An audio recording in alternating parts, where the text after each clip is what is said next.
ఏ బాటైనా పర్వాలేదంట, సమయంతో సాగటమే మన సింపుల్ సిద్ధాంతం.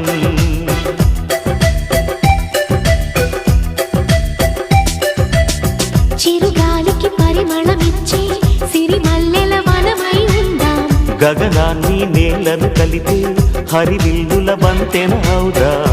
ఆనందం అంటే అర్థం మనమందా, ప్రతి పూట పాతై సాగే హుషారు సరిగమలం. ఎన్నో ఎన్నో రాగాలుండే సంగీతం కాదా, చల్లకి నవ్వుల కేరింత.